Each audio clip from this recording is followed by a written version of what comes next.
Viewers, welcome back in our program.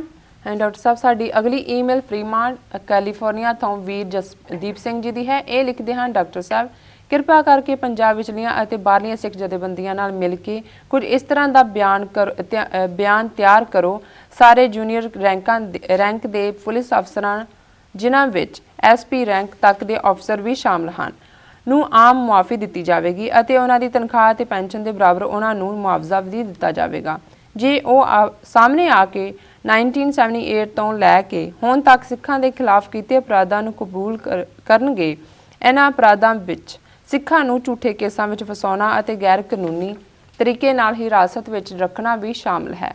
ਇਹਨਾਂ ਦੀ ਜ਼ਮੀਰ ਨੂੰ ਜਗਾਉਣ ਦੀ ਅਪੀਲ ਕੀਤੀ ਜਾਵੇ ਤਾਂ ਕਿ ਜਿਹੜੇ ਪਰਿਵਾਰ ਇਹਨਾਂ ਦੀਆਂ ਕਰਤੂਤਾਂ ਦੀ ਬਦੌਲਤ ਪੀੜਤ ਬਣੇ ਅਤੇ ਇਸ ਸੰਤਾਪ ਨੂੰ ਦਹਾਕਿਆਂ ਤੋਂ ਹੁਣ ਤੱਕ ਹੰਢਾ ਰਹੇ ਹਨ ਉਹਨਾਂ ਦੇ ਦਿਲਾਂ ਨੂੰ ਚੈਨ ਮਿਲ ਸਕੇ। ਅਸੀਂ ਸਮਝਦੇ ਹਾਂ ਕਿ ਸਿੱਖਾਂ ਦੇ ਖਿਲਾਫ ਇਹ ਕਾਨੂੰਨੀ ਅਪਰਾਧ ਭਾਰਤੀ ਸਟੇਟ ਦੇ ਹੁਕਮ ਤਹਿਤ ਕੀਤੇ ਗਏ ਜਿਹੜੀ ਕਿ ਪੂਰੀ ਮਜ਼ਬੂਤੀ ਨਾਲ ਇੱਕ ਹਿੰਦੂ ਸਟੇਟ ਬਣਨ ਦੇ ਰਾਹ ਤੇ ਤੁਰੀ ਹੋਈ ਹੈ। ਅਸੀਂ ਇਹ ਵੀ ਸਮਝਦੇ ਹਾਂ ਕਿ ਇਹ ਜੂਨੀਅਰ ਰੈਂਕ ਦੇ ਪੁਲਿਸ ਅਫਸਰਾਂ ਨੂੰ ਜ਼ਬਰਨ ਇਹਨਾਂ ਕਾਨੂੰਨੀ ਅਪਰਾਧਾਂ ਲਈ ਡਿਊਟੀ ਦੇ ਨਾਂ ਤੇ ਮਜਬੂਰ ਕੀਤਾ ਗਿਆ। ਹਰ ਇੱਕ ਨੇ ਇੱਕ ਦਿਨ ਨਿਰੰਕਾਰ ਨੂੰ ਆਪਣੇ ਕੀਤੇ ਕਰਮਾਂ ਦਾ ਲੇਖਾ ਦੇਣਾ ਹੈ।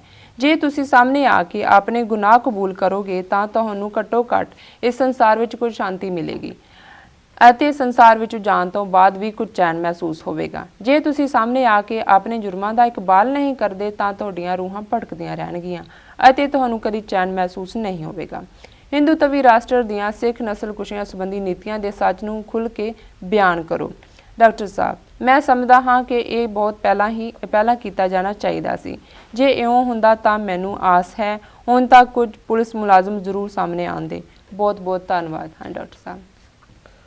ਵੀਰ ਜਸਦੀਪ ਸਿੰਘ ਜੀ ਦਾ ਬਹੁਤ ਬਹੁਤ ਧੰਨਵਾਦ। ਉਹਨਾਂ ਨੇ ਸਾਨੂੰ ਫਰੀਮਾਊਂਟ ਤੋਂ ਲਿਖਿਆ ਔਰ ਮੈਂ ਸਮਝਦਾ ਵੀ ਉਹਨਾਂ ਨੇ ਬਹੁਤ ਹੀ ਚੰਗਾ ਸੁਝਾਅ ਦਿੱਤਾ ਹੈ ਜੀ ਕਿ ਅਲਟੀਮੇਟਲੀ ਜਿਹੜਾ ਹੁਣ ਇਨਕਸ਼ਾਫ ਸੁਰਜੀਤ ਸਿੰਘ ਨੇ ਕੀਤਾ ਹੈ ਜੀ ਉਹ ਜ਼ਾਹਰ ਹੈ ਕੋਈ ਅੰਤਰਾਤਮਾ ਦੀ ਆਵਾਜ਼ ਤੇ ਤਾਂ ਨਹੀਂ ਕੀਤਾ ਹੈ ਜੀ ਪਰ ਉਹਨੇ ਕਿਉਂਕਿ ਉਹਨੂੰ ਰੈਗੂਲਰ ਨਹੀਂ ਕੀਤਾ ਉਹਨੇ ਜ਼ਬਾਨ ਖੋਲ੍ਹੀ ਹੈ ਜੀ ਪਰ ਇਹਦੇ ਨਾਲ ਇੱਕ ਮਾਹੌਲ ਜ਼ਰੂਰ ਬਣ ਗਿਆ ਕਿ ਜੇ ਅਸੀਂ ਇਸ ਸਟੇਜ ਤੇ ਕੋਈ ਨਾ ਕੋਈ ਇਸ ਕਿਸਮ ਦੀ ਸਾਂਝੀ ਅਪੀਲ ਬਾਹਰੋਂ ਪੰਜਾਬ ਦੀਆਂ ਜਥੇਬੰਦੀਆਂ ਜੀ ਉਹਨਾਂ ਸਾਰਿਆਂ ਨੂੰ ਕਰਨ ਜਿਹੜੇ ਕਿ ਆਪਣੇ ਪਾਪਾਂ ਦੇ ਭਾਰ ਥੱਲੇ ਜੀ ਰਹੇ ਨੇ ਜੀ ਸਮਾਜ ਦੇ ਵਿੱਚ ਵੀ ਇਹ ਨਹੀਂ ਹੁੰਦਾ ਵੀ ਕਾਤਲਾਂ ਦਾ ਪਤਾ ਨਹੀਂ ਹੁੰਦਾ, ਰਿਸ਼ਤੇਦਾਰਾਂ ਨੂੰ ਪਤਾ ਹੁੰਦਾ ਹੈ, ਪਿੰਡਾਂ 'ਚ ਪਤਾ ਹੁੰਦਾ ਹੈ, ਇਲਾਕੇ 'ਚ ਪਤਾ ਹੁੰਦਾ ਹੈ ਜੀ ਕਈ ਹਾਲਤਾਂ 'ਚ ਉਹਨਾਂ ਦੇ ਲਈ ਅੱਗੋਂ ਰਿਸ਼ਤੇ ਹੋਣਾ ਜਾਂ ਪਰਿਵਾਰਾਂ ਨਾਲ ਸਾਂਝ ਜੋੜਨੀ ਵੀ ਮੁਸ਼ਕਲ ਹੁੰਦੀ ਹੈ ਜੀ ਜੀ ਕਿ ਇਹ ਤਾਂ ਕਾਤਲ ਨੇ ਜੀ। ਸੋ ਉਹਦੇ 'ਚ ਉਹਨਾਂ ਨੇ ਬੜੇ ਸੋਹਣੇ ਸ਼ਬਦ ਵਰਤੇ ਕਿ ਭਾਈ ਇੱਕ ਪਾਸੇ ਤਾਂ ਉਹ ਉਸ ਭਾਰ ਥੱਲੇ ਜ਼ਿੰਦਗੀ ਜਿਉ ਰਹੇ ਨੇ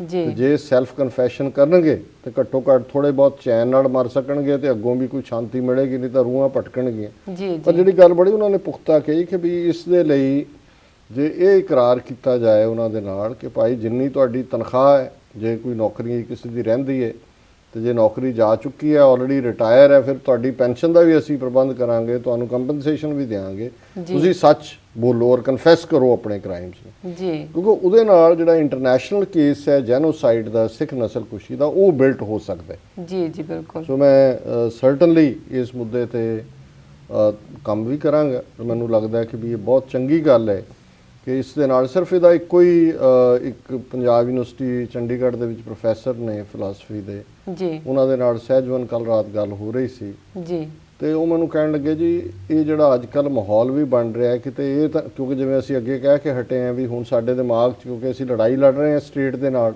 ਜੀ ਤੇ ਏਜੰਸੀਆਂ ਦਾ ਹਮੇਸ਼ਾ ਹੁੰਦਾ ਹੈ ਕਿ ਵੀ ਉਹਨਾਂ ਦਾ ਕੀ ਰੋਲ ਹੋ ਸਕਦਾ ਜੀ ਉਹਨਾਂ ਨੇ ਮੈਨੂੰ ਕਿਹਾ ਜੀ ਕਿਤੇ ਇਹ ਨਾ ਹੋਏ ਵੀ ਜਿਹੜਾ ਮਾਹੌਲ ਬਣਾ ਰਹੇ ਨੇ ਉਹ ਇਹ ਹੋਏ ਵੀ ਕਨਫੈਸ ਕਰੋ ਥੋੜ੍ਹਾ ਬਹੁਤ ਗੱਲ ਇੱਧਰ ਉੱਧਰ ਹੋਏ ਤੇ ਜਿਹੜੀ ਸਿੱਖਾਂ ਦੀ ਮੂਵਮੈਂਟ ਦੀ ਅਸਲੀ ਗੱਲ ਹੈ ਉਹਨੂੰ ਪਾਸੇ ਤੇ ਰੱਖ ਕੇ ਜੀ ਰੀਕਨਸੀਲੇਸ਼ਨ ਕਿ ਜੀ ਰੀਕਨਸਾਈਲ ਹੋ ਗਿਆ ਤੇ ਉਹਨਾਂ ਨੂੰ ਮੈਂ ਕਿਹਾ ਵੀ ਦੇਖੋ ਰੀਕਨਸੀਲੇਸ਼ਨ ਵਾਲਾ ਪਾਰਟ ਤਾਂ ਹੁੰਦਾ ਹੈ ਜਦੋਂ ਆਜ਼ਾਦ ਕੌਮਾਂ ਹੋ ਜਾਂਦੀਆਂ ਨੇ ਜਿਵੇਂ ਸਾਊਥ ਅਫਰੀਕਾ ਦੇ ਵਿੱਚ ਜੇ ਰੀਕਨਸੀਲੇਸ਼ਨ ਕਮਿਸ਼ਨ ਬਣਿਆ ਨੈਲਸਨ ਮੰਡੇਲਾ ਦੇ ਥੱਲੇ ਉਹ ਜਦੋਂ ਪ੍ਰੈਜ਼ੀਡੈਂਟ ਬਣ ਗਏ ਤਾਂ ਉਦੋਂ ਉਹਨਾਂ ਨੇ ਆਲਰੇਡੀ ਆਪਣੀ ਆਜ਼ਾਦੀ ਵਿਨ ਕਰ ਲਈ ਸੀ। ਇਵੇਂ ਹੀ ਸਾਊਥ ਅਮਰੀਕਾ ਦੇ ਦੇਸ਼ ਸੀ ਉਦੋਂ ਤੁਸੀਂ ਜਿਹੜੇ ਪਰਪੀਟਰੇਟਰ ਨੇ ਉਹਨਾਂ ਨੂੰ ਮੁਆਫੀ ਦੇਣਾ ਚਾਹੁੰਦੇ ਹੋ ਜਾਂ ਉਹਨਾਂ ਨੂੰ ਕਹਿੰਦੇ ਹੋ ਕਿ ਭਾਈ ਦੱਸੋ ਵੀ ਤੁਸੀਂ ਕਿਹੜੇ ਕਿਹੜੇ ਜ਼ੁਲਮ ਕੀਤੇ ਪਰ ਮੈਂ ਇਹ ਸਮਝਦਾ ਵੀ ਇਸ ਮਾਮਲੇ 'ਚ ਜੇ ਇਹ ਸੈਲਫ ਕਨਫੈਸ਼ਨ ਵਾਲੇ ਕੇਸ ਸਾਹਮਣੇ ਆਉਂਦੇ ਨੇ ਜੀ ਇੱਕ ਤਾਂ ਇਤਿਹਾਸਕ ਇਸ ਦੇ ਨਾਲ ਸਟੇਟਨ ਹੋ ਜਾਂਦਾ ਹੈ ਕੰਮ ਵੀ ਇੰਡੀਅਨ ਸਟੇਟ ਨੇ ਕੀ ਕੀਤਾ ਹੈ। ਜੀ ਦੂਸਰਾ ਉਹਨੂੰ ਆਧਾਰ ਬਣਾ ਕੇ ਤੁਸੀਂ ਇਹਨਾਂ ਵਾਰ ਕ੍ਰਿਮੀਨਲਸ ਨੂੰ ਇੰਟਰਨੈਸ਼ਨਲ ਕੋਰਟਸ ਦੇ ਵਿੱਚ ਘੜੀਸ ਸਕਦੇ ਹੋ।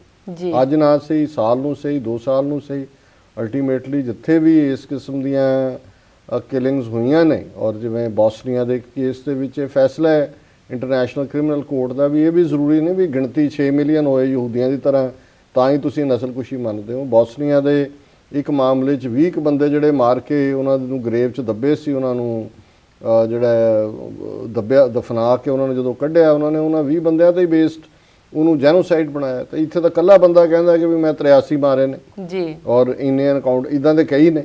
ਜੀ ਜੀ ਸੋ ਅਸੀਂ ਧੰਨਵਾਦੀ ਹਾਂ ਵੀਰ ਜਸਦੀਪ ਸਿੰਘ ਜੀ ਦੇ ਕਿ ਉਹਨਾਂ ਨੇ ਇੱਕ ਬੜਾ ਉਸਾਰੂ ਸੁਝਾਅ ਇਸ ਮੁੱਦੇ ਦੇ ਉੱਤੇ ਦਿੱਤੇ। ਜੀ ਡਾਕਟਰ ਸਾਹਿਬ, ਸਾਡੀ ਅਗਲੀ ਈਮੇਲ ਟੋਰਾਂਟੋ ਕੈਨੇਡਾ ਤੋਂ ਹਬੀਬ ਯੂਸਫ ਯਾਈ ਜੀ ਦੀ ਹੈ। ਇਹ ਲਿਖਦੇ ਹਨ, ਪਿਆਰੇ ਸਰਦਾਰ ਸਾਹਿਬ ਜੀ, ਉਹ ਦਿਨ ਦੂਰ ਨਹੀਂ ਹੈ ਜਦੋਂ ਕਿ ਖਾਲਿਸਤਾਨ ਦਾ ਝੰਡਾ ਬਾਕੀ ਆਜ਼ਾਦ ਦੇਸ਼ਾਂ ਦੇ ਝੰਡੇ ਦੇ ਨਾਲ ਝੂਲੇਗਾ। ਕਸ਼ਮੀਰ ਡਾਇਸਪੋਰਾ ਅਲਾਈਅੰਸ ਪੂਰੀ ਤਨਦੇਹੀ ਨਾਲ ਕਸ਼ਮੀਰ ਡਾਇਸਪੋਰਾ ਅਲਾਇੰਸ ਪੂਰੀ ਤਨਦੇਹੀ ਨਾਲ ਖਾਲਿਸਤਾਨ ਅਤੇ ਦੂਸਰੀਆਂ ਭਾਰਤ ਦੇ ਨਕਸ਼ੇ ਵਿੱਚ ਚੱਲ ਰਹੀਆਂ ਆਜ਼ਾਦੀ ਲਹਿਰਾਂ ਦੀ ਹਮਾਇਤ ਕਰਦਾ ਹੈ।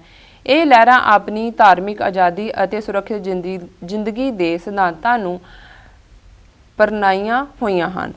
1947 ਦੀ ਵੰਡ ਵੇਲੇ ਹਿੰਦੂਆਂ ਨੂੰ ਭਾਰਤ, ਮੁਸਲਮਾਨਾਂ ਨੂੰ ਪਾਕਿਸਤਾਨ ਅਤੇ ਬੋਧੀਆਂ ਨੂੰ ਬਰਮਾ ਮਿਲਿਆ। ਮੰਦੇ ਭਾਗਾਂ ਨੂੰ ਸਿੱਖ ਕੌਮ ਆਪਣੀ ਧਰਤੀ ਤੇ ਆਪਣੇ ਹੱਕਾਂ ਤੋਂ ਵਾਂਝਿਆ ਰਹੀ। ਸਿੱਖਾਂ ਨੂੰ ਆਪਣੀ ਧਰਤੀ ਤੇ ਖਾਲਿਸਤਾਨ ਬਣਾਉਣ ਦਾ ਉਨਾ ਹੀ ਹੱਕ ਹੈ ਜਿਵੇਂ ਕਿ 1947 ਵਿੱਚ ਦੂਸਰੇ ਦੇਸ਼ ਹੋਂਦ ਵਿੱਚ ਆਏ ਹਨ। ਹਾਂ ਡਾਕਟਰ ਸਾਹਿਬ। ਹਬੀਬ ਯੂਸਫ ਜ਼ਾਈ ਬੜੇ ਸਿੱਖ ਦੋਸਤ ਨੇ, ਬੜੇ ਪਿਆਰੇ ਇਨਸਾਨ ਨੇ ਜੀ। ਕੈਨੇਡਾ ਟੋਰਾਂਟੋ ਤੋਂ ਇੱਕ ਪ੍ਰੋਗਰਾਮ ਅੱਜ ਦੀ ਆਵਾਜ਼ ਹੈ ਜਿਹਦੇ ਤੇ ਮੈਂ ਪਿਛਲੇ 15 ਸਾਲਾਂ ਤੋਂ ਲਗਾਤਾਰ ਆਉਂਦਾ ਤੇ ਇਹ ਉਹਦੇ ਸਰੋਤੇ ਨੇ ਲਗਾਤਾਰ ਜੀ। ਟੈਲੀਵਿਜ਼ਨ ਤੇ ਆਉਣ ਤੋਂ ਪਹਿਲਾਂ, ਸੱਚੋ ਸੱਚ ਸ਼ੁਰੂ ਹੋਣ ਤੋਂ ਪਹਿਲਾਂ ਵੀ ਉਹਨਾਂ ਦਾ ਰੇਡੀਓ ਵੀ ਉੱਤੇ ਵੀ ਐਜ਼ ਅ ਕਾਲਰ ਉਹ ਜਿਹੜੇ ਨੇ ਹਮੇਸ਼ਾ ਕਾਲ ਕਰਦੇ ਸੀ। ਹੁਣ ਉਹਨਾਂ ਦੀ ਈਮੇਲ ਆਈ ਹੈ ਜੀ ਔਰ ਅਸੀਂ ਧੰਨਵਾਦ ਕਰਦੇ ਹਾਂ ਕਸ਼ਮੀਰ ਡਾਇਸਪੋਰਾ ਅਲਾਇੰਸ ਦਾ ਕਿ ਉਹ ਸਾਡੀ ਲਹਿਰ ਦੀ ਹਮਾਇਤ ਕਰਦੇ ਨੇ।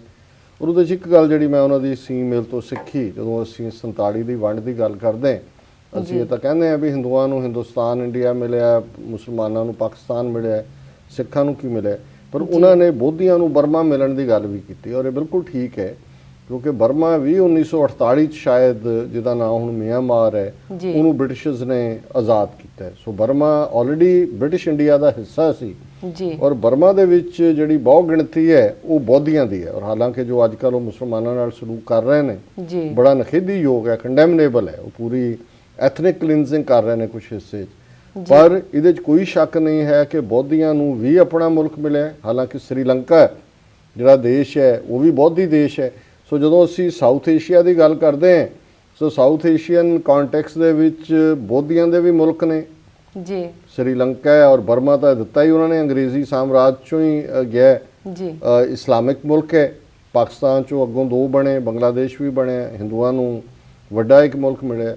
ਤੇ ਜਿਹੜੀ ਕੌਮ ਨੇ 80% ਦੀ ਕੁਰਬਾਨੀਆਂ ਕੀਤੀਆਂ ਅੰਗਰੇਜ਼ਾਂ ਤੋਂ ਆਜ਼ਾਦ ਕਰਾਉਣ ਲਈ ਔਰ ਜਿਹੜੀ ਕੌਮ ਦਾ ਆਧਾਰ ਹੀ ਇਹ ਸੀ ਜਾਂ ਇਹ ਹੈ ਕਿ ਰਾਜ ਕਰੇ ਹੈ ਕਿ ਲੜ ਮਰੇ ਹੈ, ਕਿ ਜਾਂ ਅਸੀਂ ਰਾਜ ਕਰਾਂਗੇ ਤੇ ਜਾਂ ਰਾਜ ਲਈ ਲੜਦੇ ਹੋਏ ਮਰ ਜਾਾਂਗੇ, ਗੁਲਾਮੀ ਨਹੀਂ ਕਬੂਲਾਂਗੇ।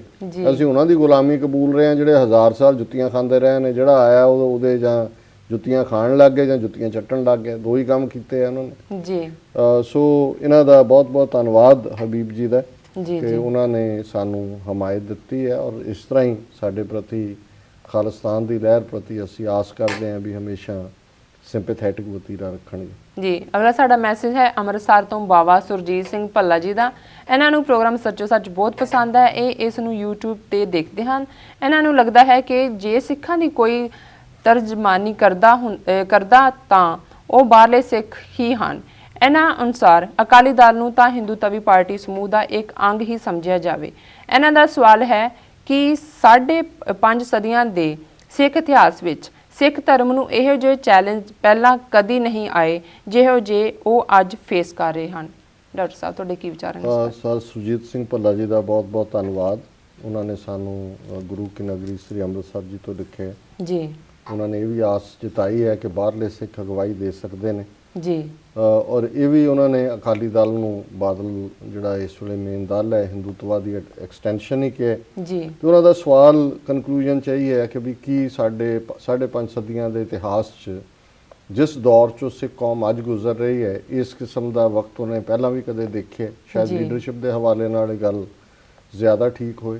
ਦੇਖੋ ਇਹਦੇ 'ਚ ਤਾਂ ਕੋਈ ਸ਼ੱਕ ਨਹੀਂ ਹੈ ਵੀ ਸਿੱਖ ਕੌਮ ਜਨਮ ਤੋਂ ਹੀ ਸੰਘਰਸ਼ ਦੇ ਵਿੱਚ ਹੈ ਜੀ ਜਾਂ ਜਿਵੇਂ ਸਧਾਰਨ ਸਾਡੇ ਢਾਡੀ ਜਾਂ ਕਵੀਸ਼ਰ ਇਹ ਕਹਿੰਦੇ ਸੀ ਕਿ ਭਾਈ ਸਾਡਾ ਜਨਮ ਵੀ ਖੰਡੇ ਦੀ ਧਾਰ 'ਚੋਂ ਹੋਇਆ ਹੈ ਤੇ ਜੇ ਅਸੀਂ ਨੱਚਣਾ ਹੈ ਤੇ ਖੰਡੇ ਦੀ ਧਾਰ ਤੇ ਨੱਚਣਾ ਹੈ। ਜੀ ਔਰ ਵੈਸੇ ਵੀ ਜਿਹੜਾ ਸੱਚ ਹੱਕ ਇਨਸਾਫ ਦਾ ਰਸਤਾ ਹੁੰਦਾ ਹੈ ਉਸ ਪਰਥਾਏ ਅਸੀਂ ਬਾਣੀ ਦੇ ਵਿੱਚ ਪੜ੍ਹਦੇ ਹਾਂ ਕਿ ਖੰਨਿਓ ਤਿੱਖੀ ਵਾਲੋਂ ਨਿੱਕੀ ਏਤ ਮਾਰਗ ਜਾਣ।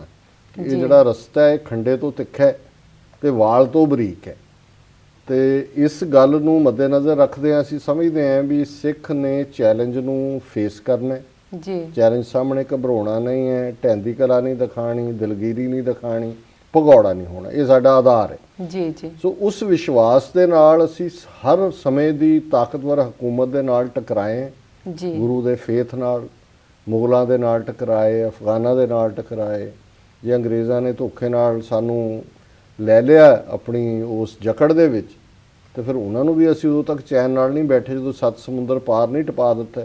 ਜੀ ਔਰ ਹਿੰਦੁਸਤਾਨ 'ਚ ਇੰਦਰਾ ਗਾਂਧੀ ਜਿਹਨੂੰ ਦੁਰਗਾ ਮਾਤਾ ਬਣਾਇਆ ਹੋਇਆ ਸੀ, ਕੁਈਨ ਆਫ ਸਾਊਥ ਏਸ਼ੀਆ ਸੀ, ਮੋਸਟ ਪਾਵਰਫੁਲ ਵੂਮਨ। ਕੋਈ ਉਦੋਂ ਦੇ ਜਿਹੜੇ ਲੀਡਰ ਸੀ ਡੀ.ਕੇ. ਬਰੂਆ ਇੱਕ ਅਸਾਮ ਦਾ ਸੀ ਕਾਂਗਰਸ ਪ੍ਰੈਜ਼ੀਡੈਂਟ, ਉਹ ਕਹਿੰਦਾ ਸੀ India is Indira, Indira is India.